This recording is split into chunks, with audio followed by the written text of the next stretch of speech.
Baik, Assalamualaikum warahmatullahi wabarakatuh. Kita bertemu kembali dalam mata kuliah Mikroekonomi 1, yaitu saya akan membahas tentang supply and demand. Sebagaimana kita ketahui, teman-teman semua di tiga kelompok yang ada itu sudah membahas tentang supply and demand. Oke, saya ingin memperdalam atau memberikan penekanan pada beberapa bagian ya, seperti itu. Baik, pertama yaitu adalah scarcity and needs.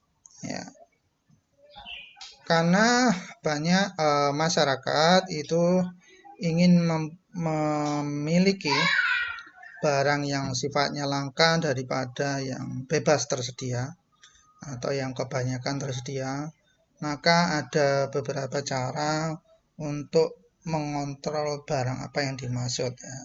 Misalnya kriteria yang mungkin diberikan adalah tentang dari sisi keindahannya ya, seperti itu. Oke, terus dari sisi popularitasnya nah, seperti itu. Tentunya kalau semakin indah maka harganya semakin mahal, semakin populer juga seperti itu, sehingga tidak gampang kalau artis itu semakin populer semakin tidak gampang untuk mengundang ya, karena memang butuh banyak persaingan ya. Terus selain itu adalah pendapatan ya, pendapatan dari konsumen itu juga berbeda-beda seperti itu, sehingga tentunya tidak semua apa yang diinginkan itu akan bisa diperoleh. Selanjutnya bisa dikarenakan karena adanya prinsip first come first serve ya, siapa yang duluan datang maka itulah yang mesti dipenuhi. Dan yang paling eh, jamak terus sendiri tentunya adalah tentang kekuatan pasar ataupun harga, yaitu supply and demand itu sendiri. Sehingga apa? Maka kita penting sekali membahas supply dan demand. Jadi untuk melihat alokasi barang, untuk melihat pemenuhan kebutuhan seperti itu.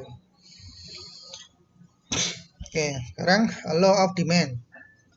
Oke, hukum dari permintaan, yaitu negative relation antara harga dari suatu barang dan jumlah dari barang yang para konsumer itu mampu untuk membelinya. Ya, seperti itu. Jadi, law of demand itu adalah hubungan negatif antara jumlah barang hubungan negatif antara harga barang dan jumlah barang yang diinginkan sesuai dengan kemampuannya untuk dibeli ya, oleh konsumen seperti itu. Oke, atau hukum ini menunjukkan demand curve yang slope down ya, demand curve slopes down ya, seperti itu. Jadi slope dari kurva demand yang menurun, karena memang hubungannya antara harga barang dan jumlah yang diminta itu atau yang tadi itu willing to purchase ya, seperti itu, sesuai dengan willingness-nya itu tentunya menurun. Semakin mahal itu biasanya jumlah yang diminta semakin kecil ya, seperti itu.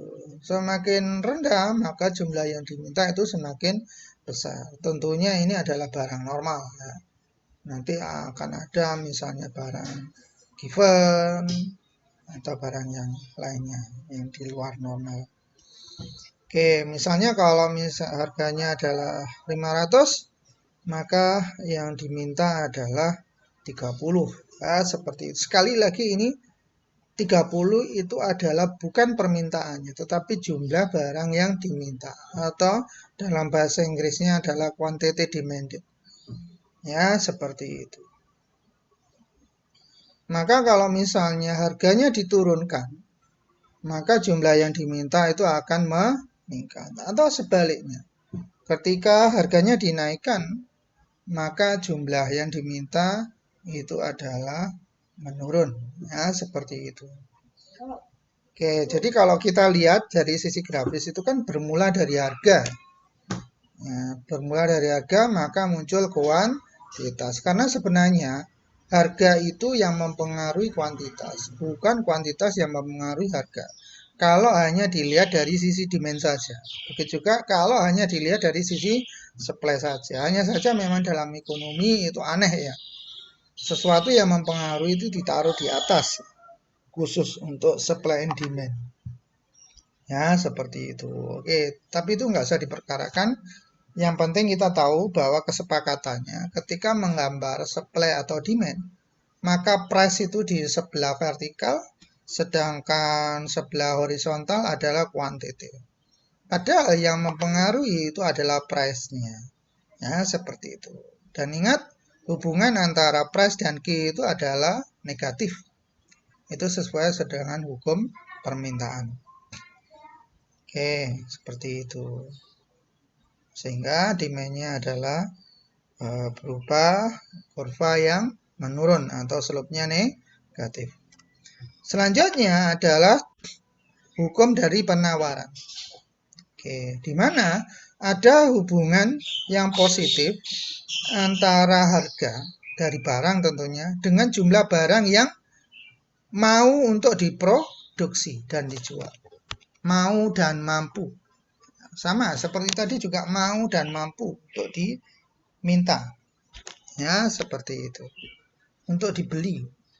Maka kalau ini juga law of supply ini, maka tentunya hubungan dari harga dan jumlah barang yang berhubungan positif, ya seperti itu, yang mau dan mampu untuk diproduksi. Ya, seperti itu. Dan hubungannya adalah positif, karena hubungannya adalah positif, maka slope-nya positif, sehingga kurvanya menaik, ya seperti itu. Tentunya wajar kalau misalnya harganya semakin mahal, maka produsen itu semakin besar akan untuk memproduksi, karena tentunya dia akan mengharapkan keuntungan yang lebih banyak. Ya, seperti itu. Jadi misalnya 500, maka yang diproduksi itu adalah 30. Yang ditawarkan ya, diproduksi dan ditawarkan adalah 30. Dan kalau 700, maka yang diproduksi dan ditawarkan itu adalah 50. Ya, seperti itu. Kita lihat di sini bahwa hubungan antara harga dan kuantitas itu adalah positif. Ya, seperti itu. Oke. Ya, prinsipnya yang namanya permintaan itu adalah kombinasi atau jadwal antara berbagai tingkat harga dan jumlah barang yang diminta. Ya, di mana permintaan itu mempunyai hubungan yang negatif dari kombinasi harga dan jumlah barang. Ya, seperti itu. Begitu juga kalau supply, itu schedule atau jadwal. Schedule atau kombinasi dari harga dan jumlah barang yang ditawarkan pada berbagai tingkat harga. Ya, seperti itu. Di mana kombinasi tersebut yang membentuk itu sesuai dengan hukum dari penawaran, terbentuk sesuai dengan hukum penawaran, yaitu berupa apa? Berupa garis yang menaik atau slope-nya positif. Ya, seperti itu. Yang selanjutnya itu sebenarnya kalau tadi dasarnya tadi sebenarnya Anda bisa buka kembali apa sih sebenarnya supply, apa sih sebenarnya demand ya. Seperti itu. Yang selanjutnya adalah market dan equilibrium. Ya. Ketika kuantitas yang diminta, ingat Anda lihat di sini. Bukan permintaan ya, sekali lagi kuantitas yang diminta. Kalau kuantitas yang diminta, maka dia menunjukkan satu titik. Indikasinya satu titik, quantity demanded seperti itu. When the quantity demanded is equal to quantity supplied, we have equilibrium. Jadi kalau kuantitas yang diminta dari apa? Ya dari permintaan itu. Ya, kalau sampai ada kuantitas yang diminta itu sama dengan kuantitas yang ditawarkan, maka disitulah letak equilibrium. Karena persis. Oh, saya membutuhkan barang, ya, seperti itu. Saya membutuhkan barang sejumlah 50. Ya, seperti terus juga ada yang menawarkan juga sejumlah 50. Maka di situlah letaknya equilibrium dan tentunya dengan harga yang sama pula. Ya, seperti itu. Ya. Equilibrium means that there is no tendency for things to change, ya, seperti itu. Sehingga the system is balanced. Ya, seperti itu. Jadi equilibrium itu tidak ada tendensi untuk berubah lagi. Ya, itu berarti equilibrium. Ya, karena balance antara harga, antara jumlah seperti itu. Mestinya ini ya kan.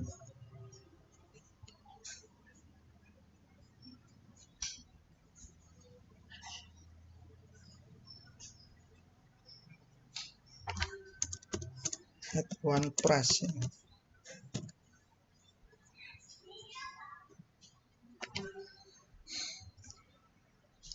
Ya, seperti itu. Dan equilibrium itu letaknya itu atau terjadi kalau terjadi perpotongan antara demand dan supply. Kurva demand dan kurva supply. Ya, seperti itu. Jadi sebenarnya equilibrium itu sendiri itu adalah pasar. Ya, kalau terjadi equilibrium berarti terjadi pasar sebenarnya. Kalau cuma sekedar supply atau ada demand itu maka belum tentu itu ada pasar. Ya, seperti itu. Anda menawarkan tapi nggak ada yang minta ya percuma. Atau Anda membutuhkan tetapi tidak ada yang mampu membuatnya, maka sama saja. Ya, enggak. Ada yang menawarkan, ada yang meminta, tetapi harganya kok nggak klop. Harganya terlalu tinggi atau kuantitasnya terlalu banyak. Ya, sehingga dia itu layak untuk diproduksi, maka nggak klop. Ya sudah, tidak akan terjadi pasar. Ya, seperti itu. Oke. Equilibrium quantity bisa dilihat dari horizontal axis. Equilibrium price bisa dilihat dari vertical axis, ya, seperti ya prinsipnya equilibrium itu terjadi pada perpotongan supply and demand. Berarti gampangannya kalau ada perpotongan supply and demand berarti terjadi kesepakatan, ya, seperti itu. Dari situ maka ditimbul kesepakatan harga, kesepakatan dari kuantitas seperti itu. Oke, nah seperti ini. Ini ada supply-nya tadi slope-nya positif, demand-nya adalah negatif seperti itu. Ya, maka interseksi dari keduanya itu disebut equilibrium. Ya, seperti itu. Kuantitasnya 30, price-nya 500, misalnya seperti itu.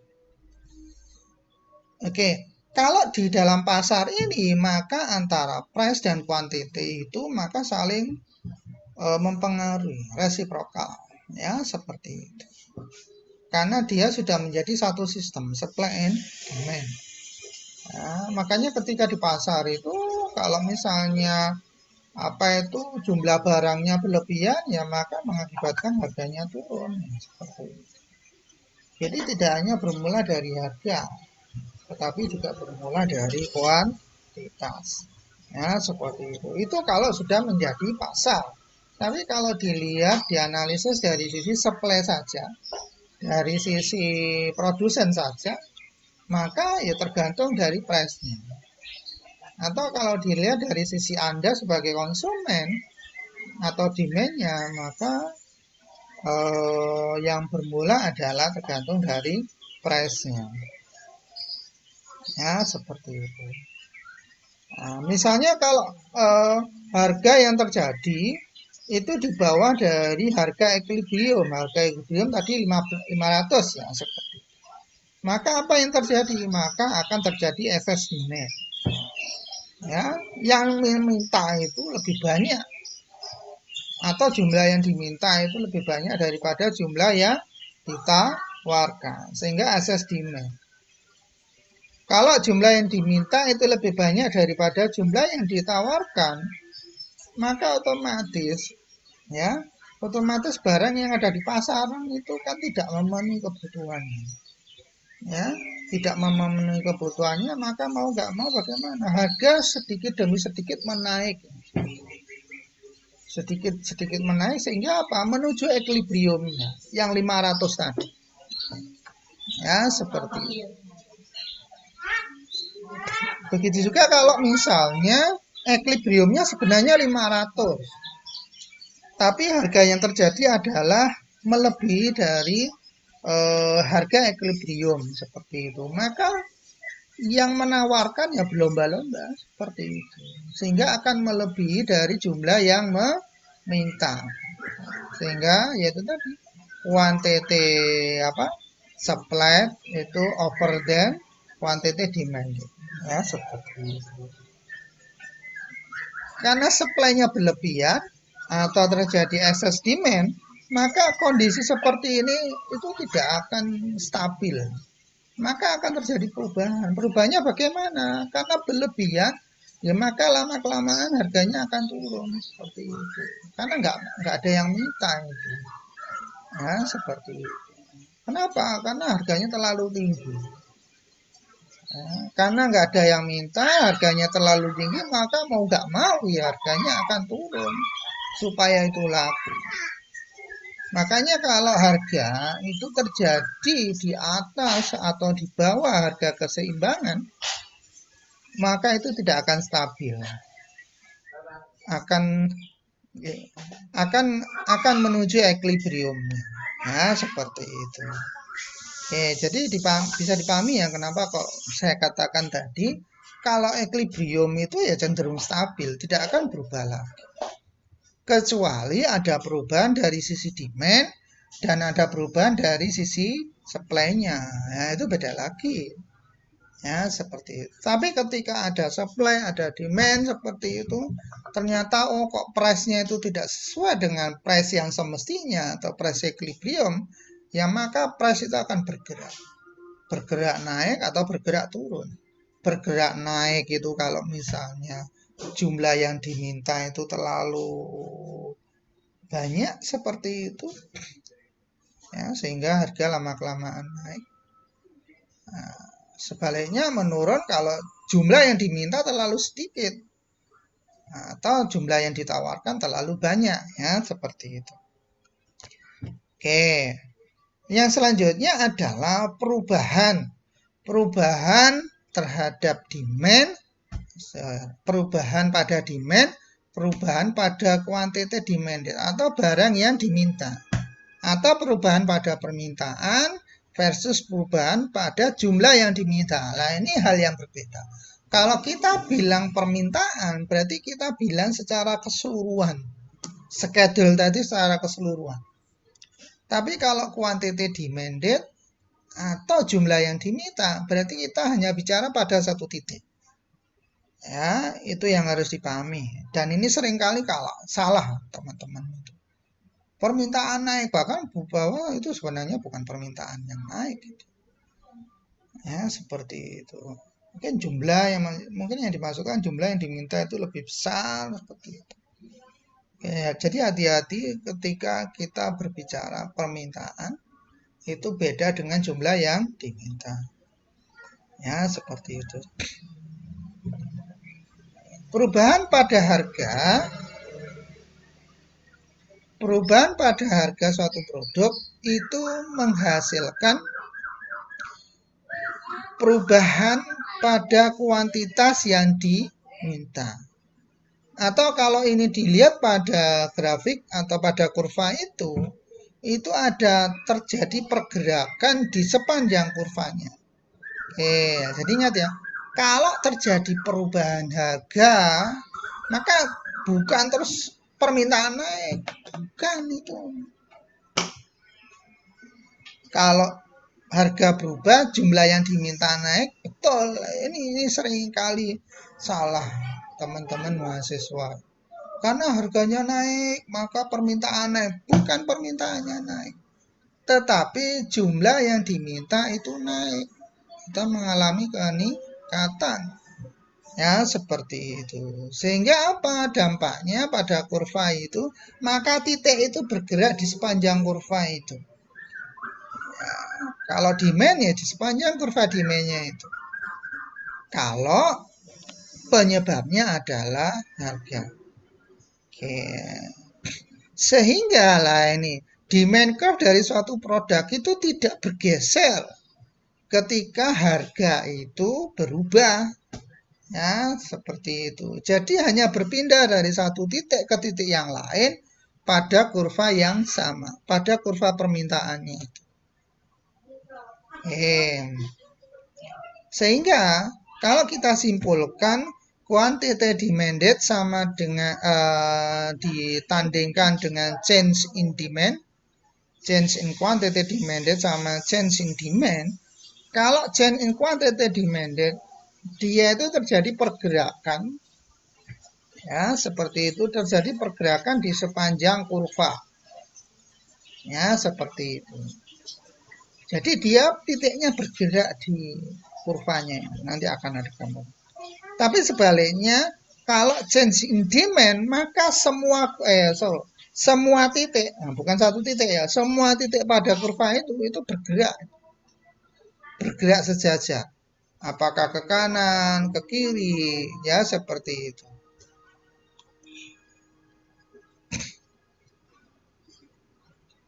Oke, kita coba lihat ini. Movement along the demand curve, yaitu akibat dari karena adanya perubahan dari kuantitas yang diminta, ya seperti itu. Misalnya saja harganya 500 dan kuantitas yang diminta adalah 30. Ya. Ketika harga berubah menjadi 400, ya, seperti itu, maka poinnya yang tadinya 530 seperti itu, 500,30, maka itu bergerak. Ya, seperti itu. Bergerak sehingga bergerak menuju 400,40. Ya, seperti itu. Akibatnya apa? Dengan demikian apa? Maka kalau ada perubahan harga seperti itu, maka akan ada pergerakan pada sepanjang kurva itu. Ya, di sepanjang kurva itu. Jadi ada pergerakan poin di sepanjang kurva itu. Nah, misalnya ini 500. Poinnya di A seperti itu, 30 seperti itu kuantitinya. Maka ketika berubah menjadi 400, harganya turun, maka sesuai dengan hukum permintaan, maka kuantitas yang diminta menjadi 40. Jadi yang bergerak itu hanya titiknya pada kurva tersebut, tapi kurvanya tetap seperti itu ya. Ya, makanya itulah yang disebut movement along the demand curve. Ini sekali lagi akibat adanya perubahan harga seperti itu. Lantas bagaimana kalau misalnya perubahan selain harga? Ya, seperti itu. Atau ceteris paribusnya. Seperti itu. Nah, sebenarnya kan apa itu law of demand itu kan terjadi kalau ceteris paribus ya, seperti itu. Oke, lah. Lantas bagaimana kalau apa yang dimaksud dengan perubahan dari demand? Ya, seperti itu.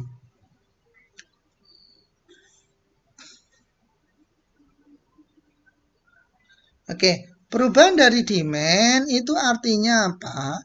Bahwa pada setiap harga yang ingin kamu beli, ya seperti itu. Jadi skedul harga yang tadi itu, ya, maka akan membuat jumlah yang diminta itu berubah, ya, dari posisi yang semula, ya seperti itu. Akibatnya apa? The entire demand, maka ya demand-nya itu akan bergerak ya seperti itu. Permintaannya itu kurvanya itu akan bergerak. Ya, ini disebabkan oleh apa? Disebabkan karena adanya perubahan di luar harga. Ya, seperti itu. Contohnya apa? Pendapatan. Seperti itu. Ya, sederhana saja. Kalau Anda tadinya pendapatannya 1 juta, terus naik menjadi 3 juta, maka tentunya apa yang ingin Anda beli itu akan Anda beli lebih banyak. Sederhananya seperti itu. Apalagi kalau pendapatan seluruh penduduk berubah.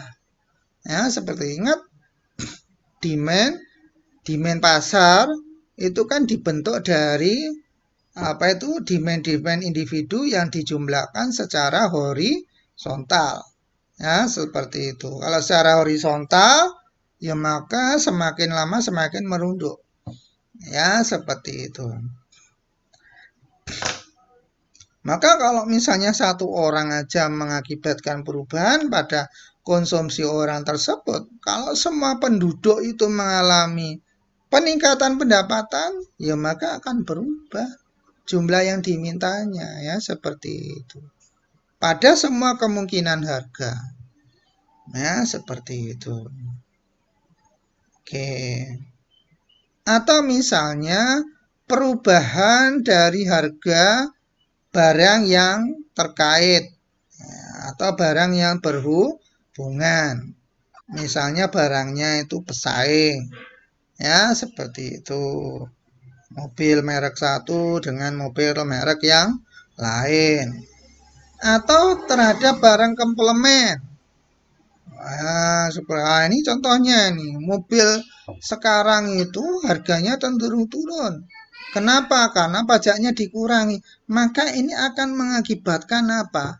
Permintaan BBM nanti pasti akan meningkat. Nggak mungkin permintaannya akan tetap. Pasti akan meningkat. Ya, seperti itu. Nah, tetapi hanya saja ini kondisinya pandemi, tapi sedikit banyak pasti akan meningkat. Ya, seperti itu.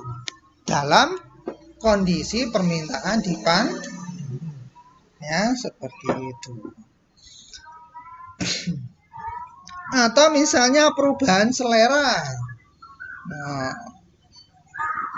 misalnya barang itu dirasakan sekarang menjadi tren sehingga orang beralih untuk menikmati barang tersebut, maka ya otomatis permintaannya akan meningkat, ya seperti itu. Maka apa dampaknya? Ya, maka akan mengakibatkan kurva penawaran atau di sepanjang kurva itu maka akan bergeser, ya seperti itu. Ya.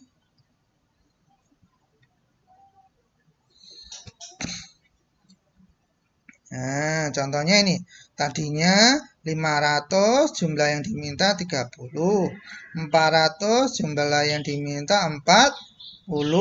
Ya, seperti itu. Maka kalau misalnya terjadi kenaikan pendapatan, maka harganya yang tadinya 500 seperti itu, maka yang diminta tidak hanya 30. Bisa lebih dari 30 menjadi 400 yang tadinya diminta 40 menjadi 50. Sehingga apa? Muncul permintaan baru. Ya, sehingga permintaan itu bergeser dari D ke D aksen. Ya, seperti itu. Inilah yang disebut perubahan permintaan akibat adanya pendapatan. Tapi sekali lagi, ya, faktor yang mengakibatkan perubahan itu tidak hanya income, price related good, taste atau tapi bisa di luar itu. Intinya di luar harga itu maka akan bisa menyebabkan bisa ya, tapi belum tentu mesti bisa. Ya, seperti itu. Jadi tidak hanya tidak terbatas pada 3 faktor tadi. Misalnya ekspektasi juga bisa. Misalnya sekarang apa ini? Nah, ini kan orang kalau suka bunga itu kan ya apapun lah sebenarnya. Suka terhadap hobi itu kan jadi tidak rasional. Ya, suka terhadap hobi itu tidak rasional. maka akibatnya apa? Maka dia bisa meminta yang berlebihan karena ekspektasinya apa? Wah, nanti kalau saya membeli di kemudian hari harganya menjadi lebih mahal. Hanya apa? Maka permintaan itu berarti ekspektasinya seperti itu. Karena dia berekspektasi bahwa di kemudian hari harganya menjadi lebih mahal. Sehingga ya sudah sekarang membeli lebih banyak. Itu. Nah, itu yang saya maksud tidak hanya pada pendapatan, tidak hanya terjadi perubahan pada selera, ya, tapi ekspektasi itu juga bisa berpengaruh.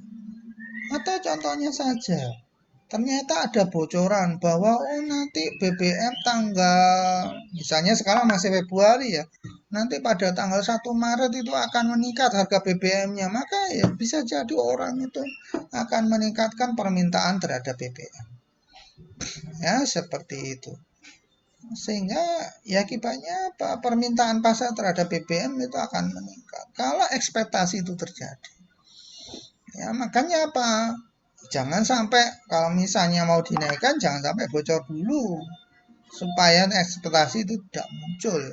Atau kalau misalnya itu hoax ya ekspektasi itu harus dibuyarkan, diberikan persuasi, diberikan informasi yang benar. Oke, yang selanjutnya adalah karena perbedaan antara normal dan inferior good kaitannya dengan demand. Prinsipnya barang normal itu kalau pendapatannya naik, maka permintaan naik atau sebaliknya. Tetapi kalau barang inferior itu beda lagi. Saya contohkan begini. Ya, zaman dulu apa itu orang itu masih suka makan beras ya. Kok makan beras ya? Kalau tempat kami itu ya masih banyak ya zaman dulu itu orang makan nasi jagung. Tapi lama-kelamaan dengan taraf hidup yang semakin meningkat, ya jagung itu dianggap inferior kan karena memang misalnya barangnya lebih keras, terus lebih mudah haus ya pada tenggorokan ya seperti itu. Maka ya pokoknya dipandang lebih rendah lah daripada beras ya seperti itu. Maka ketika Anda mengalami peningkatan pendapatan, kalau itu memang barang inferior, maka itu akan ditinggalkan atau jumlah permintaannya akan menurun. Ya, seperti itu. Beda kalau memang itu misalnya suatu budaya, misalnya Jawa Timur atau misalnya di Madura tepatnya. Kami nggak tahu sekarang ya. Kalau di Madura nasi jagung atau dulu ketika saya masih masih kecil lah.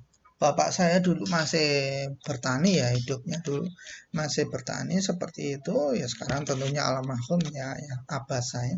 Ketika bertani dulu sepertinya orang kalau disuguhi nasi beras. Nah, atau orang kalau disuguhi nasi jagung itu lebih senang daripada nasi beras seperti itu. Kenapa? Karena dirasa kalau nasi jagung itu ya gimana ya sugesti ya. Karena dirasa dia lebih kenyang tahan lama seperti itu. Teman saya pun seringkali juga kayak gitu dulu teman SMP. Siapa? Ya ada lah pokoknya teman SMP, teman kerap saya. Dia itu kalau makan nasi jagung matanya lebih tahan sampai siang itu. Nggak gampang lapar. Tapi kalau makan nasi beras, ya sebentar aja udah merasa lapar. Ya, nah itu beda lagi. Berarti dia menganggap bahwa jagung bagi dia itu bukan inferior. Oke, tapi prinsipnya seperti itu ya. Kalau barang normal, jika pendapatannya itu naik, maka itu akan meningkat permintaannya. Tapi kalau barang inferior, kebalikan. Kalau pendapatannya naik, maka permintaannya menurun karena barang itu akan ditinggalkan. Dia akan beralih ke barang yang lain. Ya, seperti itu. Sehingga the demand decreases. Oke. Sekarang Bagaimana kalau antara barang substitute dan barang komplement, barang pengganti dan barang komplement? Kalau substitute itu saling menggantikan satu sama lain. Mobil yang sama, merek taknya berbeda. Contohnya saja misalnya kalau ada Avanza, ada Xenia, walaupun Avanza dan Xenia itu kan teknik marketingnya itu, karena kan sebenarnya pemiliknya sama. Misalnya Avanza, Xenia, lawan R3, sekarang ada muncul lagi Mitsubishi Expander, seperti itu kan satu kelas ya, seperti itu. Maka dia sifatnya itu adalah pengganti substitute. Nah, seperti itu. Atau kalau misalnya sepeda motor itu antara Jupiter, saya lupa. Ya, atau Honda Beat dengan merek yang lainnya, atau sederhananya kayak PCX dengan NMAX. Nah, itu kan pengganti itu. Jadi barang dengan varian yang relatif sama, tetapi antara keduanya saling menggantikan. Ya, seperti itu. Itu namanya substitute. Kalau komplement bagaimana? Ya antara mobil dengan BBM, antara mobil dengan spare partnya. Jadi itu melengkapi. Oke. Jadi itu ya artinya antara substitute dan komplement. Jadi kalau substitute itu artinya Anda bisa menggunakan satu daripada menggunakan barang yang lain dengan fungsi yang sama. Tetapi tentunya belum tentu perfect substitute. Ya, seperti itu. Kalau perfect substitute itu pasti barangnya sama. Contoh sederhana, misalnya Kates Indonesia dengan Kates Thailand atau Kates California, itu tentunya tidak perfect substitute. Ya, seperti itu. Kenapa? Oh, dari sisi kemanisannya, terus ada biji atau tidaknya, ya seperti itu. Oke, contohnya substitute adalah antara Avanza dan R3. Ya, terlepas misalnya siapa pasarnya yang lebih tinggi, tapi Avanza dan R3 adalah substitute. Nah, karena antara keduanya saling menggantikan. Oke, seperti itu. Sehingga kalau misalnya harga Avanza naik, ya seperti itu, maka demand R3 itu akan naik. Kenapa? Karena ada kemungkinan konsumen dari Avanza itu beralih ke R3 karena barangnya saling menggantikan, atau sebaliknya. Kalau harga Avanza turun, maka demand terhadap R3 akan menurun. Ya, seperti itu. Sehingga secara umum harga dari substitute ketika itu naik, maka demand dari barang yang related itu akan naik. Ya, seperti itu. Atau motorsport dari Yamaha bersaing dengan apa ya, antara CBR dengan Kawasaki Ninja misalnya, seperti itu. Sama-sama motorsport ya. Nah, seperti itu. Maka dia kan substitute sehingga menjadi pilihan membeli ini atau membeli itu. Sebenarnya harga yang satu itu akan mempengaruhi permintaan yang lain. Nah, terus bagaimana kalau barangnya itu komplement? Jadi yang namanya komplement itu tadi, maka Anda menggunakan keduanya untuk saling melengkapi. Ya, seperti itu. Jadi misalnya antara mobil dan BBM. Ya, itu menjadi barang komplement. Jika harga petroleum meningkat, maka permintaan mobil itu akan menurun. Kenapa? Karena petroleum itu diperlukan untuk mengoperasikan mobil, atau sebaliknya. Ketika harga mobil meningkat, maka petroleumnya permintaannya itu akan menurun. Ya, seperti itu. Sehingga kalau secara umum harga complementary good meningkat itu, maka demand pada barang tersebut itu akan pada barang yang lainnya yang komplemennya itu akan ya seperti itu. Nah, ya, misalnya kurva permintaannya seperti ini. 500, 30, 400, maka yang diminta 40, Avanza seperti itu. Lantas bagaimana kalau R3-nya naik? Ya, seperti itu. Maka kalau R3-nya naik, maka mengakibatkan apa? Permintaan Avanza akan naik. Karena akan ada sebagian dari konsumen kecenderungannya untuk mengurangi R3 dan dia akan beralih kepada substitutnya. Substitutnya salah satunya adalah apa? Adalah Avanza. Ya, seperti itu. Jadi polanya itu seperti itu. Nah, terus ini komplement antara petroleum dan mobil ya, seperti itu. Nah, sama ya tadi ya. Kalau misalnya harga petroleum meningkat seperti itu, maka dia berbalik, maka akan menurunkan demand dari carnya itu. Ya, seperti itu. Sehingga harga yang diminta akan menurun. Jumlah yang diminta akan menurun pada setiap harganya. Sehingga apa? Permintaan dari mobil itu akan menurun. Ya, seperti itu. Ya, karena ini keduanya itu komplement. Karena bisa jadi ada sebagian masyarakat yang tidak mampu membeli BBM. Sehingga kalau tidak mampu membeli BBM, ya buat apa dia meminta mobil? Ya, seperti itu. Oke. Lantas misalnya perubahan dari selera. Ya, itu akan merubah permintaan. Ya, seperti itu. Misalnya tes berubah ketika adanya apa namanya informasi kesehatan berkaitan dengan produk. Nah, seperti itu. Oke. Yang selanjutnya adalah perubahan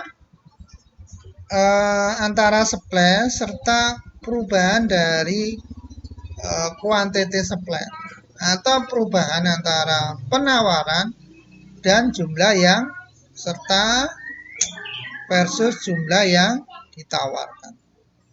Ya, seperti itu. Oke. Perubahan dalam jumlah yang ditawarkan itu adalah perubahan dalam suatu harga produk itu ya, maka itu akan mengakibatkan perubahan pada jumlah yang ditawarkan. Atau terjadi pergerakan di sepanjang kurva penawaran. Kalau tadi kan change in demand, tapi kalau ini kalau tadi change in quantity demanded, tapi kalau ini change in quantity supply. Nah, seperti itu. Maka terjadi perubahan dari jumlah yang ditawarkan atau terjadi pergerakan di sepanjang kurva penawarannya.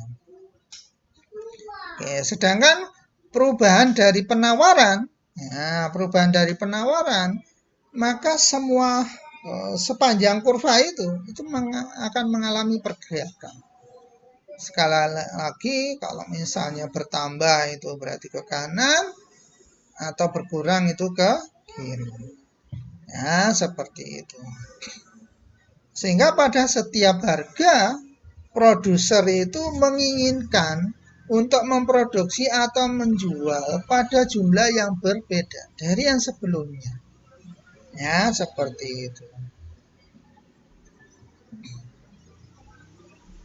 Dan ini diakibatkan adalah oleh faktor di luar harga. Jadi kalau kuantiti perubahan pada quantity supply atau perubahan pada yang ditawarkan itu akibat adanya perubahan harga. Tapi kalau ini perubahan pada penawaran, perubahan di luar harga. Ya. Faktornya adalah karena adanya perubahan di luar harga. Ya, seperti itu. Kok nggak ada ini? Nah, ini adalah gambarnya. Ya, kalau ini adalah perubahan quantity supply seperti itu sama dengan tadi 500 yang ditawarkan 30. Kalau dia naik 600 maka yang ditawarkan juga lebih tinggi. Maka dari A bergerak ke B. Ya, seperti itu. Ya. Nah, Anda lihat di sini dari A bergerak ke B. Ya, berarti itu change of quantity supply. Jadi perubahan dari jumlah yang ditawarkan. Jadi dia tidak merubah penawaran. Sekali lagi, ini harap diperhatikan. Hal yang sederhana, seringkali teman-teman itu salah dalam mengartikan. Ketika harga naik, maka penawaran akan naik. Oh, enggak. Jumlah yang ditawarkan naik. Ya, seperti itu. Apa yang menyebabkan itu semua? Yaitu misalnya perubahan teknologi. Ya, seperti itu. Kalau teknologinya lebih maju, maka tentunya menghasilkan sesuatu itu lebih cepat, lebih murah, seperti itu. Maka supply-nya itu akan meningkat. Contoh sederhana saja, orang jualan sayur sekarang pakai HP. Bahkan orang misalnya permak jin pakai HP. Ya, seperti itu. Intinya teknologi ya seperti itu, sehingga apa? Mengakibatkan penawarannya semakin meningkat. Ya, apalagi kalau dari sisi produksinya juga sih. Oke, terus perubahan pada harga input. Nah, seperti itu. Tentunya harga input itu bagian dari biaya. Ya, kalau harga inputnya naik, kan ya otomatis biayanya naik. Ya, seperti itu. Kalau biayanya naik, maka mengakibatkan apa? Ya, jumlah yang ditawarkan itu akan lebih sedikit. Ya, seperti itu. Oke. Nah, perubahan pajak. Misalnya ditambah pajak. Nah, pajak itu juga komponen biaya. Kalau tadinya nggak ada pajak, ditambah pajak, ya sudah. Supply-nya akan berkurang. Dia akan bergeser ke kiri penawarannya. Ya, seperti itu. Atau sebaliknya, sekarang mobil itu dibebaskan. Ya, PPNBM. Ya, kalau nggak salah ketentuannya yang 1500 cc ke bawah. Ya, dihapuskan PPNBM. Ya, otomatis harganya lebih murah. Seperti itu, maka jumlah yang ditawarkan akan lebih banyak. Sehingga penawarannya akan meningkat. Ya, seperti itu. Secara grafis seperti ini. Kalau teknologinya meningkat, ya seperti itu.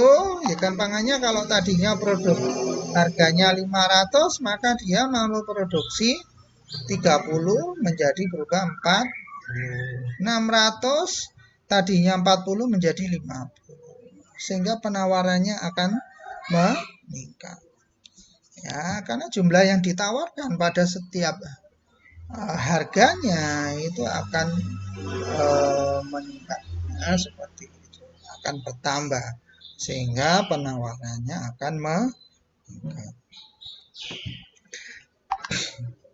Oke. Yang selanjutnya adalah equilibrium. Interaksi antara supply and demand. Ya, apa yang terjadi pada equilibrium? Harga dan kuantitas ketika supply demand atau demand itu berubah. Atau apa yang terjadi kalau keduanya Supply and demand itu kedua-duanya itu berubah. Ya, seperti ya, equilibrium pasar tadi sudah saya jelaskan ya. Pasar itu sebenarnya komponennya ya harus ada supply, harus ada demand, dan harus ada interseksi antara keduanya. Kalau cuma sekedar ada demand, ada supply, tapi kalau nggak nyambung antara keduanya ya sudah, nggak akan terjadi pasar. Oke, sehingga ada supply, ada demand, maka muncullah pasar. Dan titik interseksi antara keduanya itu disebut titik equilibrium. Dan kita tadi sudah menjelaskan ya bahwa equilibrium itu cenderung stabil. Ya, seperti itu. Oke, jadi misalnya harganya 500, apa itu jumlah yang ditransaksikan adalah 50. Jadi klop. Ya, jumlah yang diminta 50, jumlah yang ditawarkan juga 50 pada harga 500. Maka deal itu terjadi. Ya, seperti itu. Bagaimana kalau misalnya supply-nya meningkat? Ya, seperti itu. Kalau supply meningkat tentunya akan menghasilkan equilibrium yang baru. Equilibrium yang baru itu bagaimana? Nah, supply-nya meningkat, maka bagaimana? Kalau demand-nya tetap, maka harganya akan menurun. Ya, seperti itu. Jumlah yang diminta itu akan meningkat. Sehingga E-nya bergerak. Nah, ini kan sebenarnya pergeseran di dalam kurvanya itu. Movement along the curve demand. Jadi main curve. Ya, seperti itu. Nah, sehingga bergerak dari 500,50 menjadi 400,65. Sorry, karena saya bacanya dari sisi P. 50,500, 65,4. Nah, ya seperti itu. Ya prinsipnya kalau harga apa itu penawarannya meningkat, maka akan terjadi equilibrium baru di mana harganya itu akan turun dan apa itu kuantitas yang ditransaksikan itu akan meningkat. Ya. Makanya nggak ada ceritanya kalau misalnya barang yang disubsidi seperti itu nanti harganya akan menaik atau konsumsinya akan menurun, nggak mungkin. Tapi kalau barang yang disubsidi itu pasti supply-nya akan meningkat. Kalau supply-nya meningkat pasti harga akan. Selain itu pasti apa itu yang ditransaksikan akan meningkat. Ya seperti itu. Selanjutnya adalah bagaimana kalau terjadi peningkatan permintaan. Ya, seperti itu. Sekali lagi, ini hanya terjadi peningkatan permintaan, supply-nya tetap seperti itu, maka apa yang terjadi? Maka price akan meningkat, kuantitas akan meningkat. Ya, seperti itu. Kita lihat di sini, tadinya 50,500 menjadi 65. Wah ini salah ini. Sorry. Ini semestinya 580. Nah, seperti itu. Ya. Oke. Ya, jadi misalnya seperti itu. Jadi prinsipnya kalau permintaan menaik tetapi supply-nya tetap seperti itu, maka harga akan meningkat, kuantitas itu akan meningkat. Ya, seperti itu. Oke.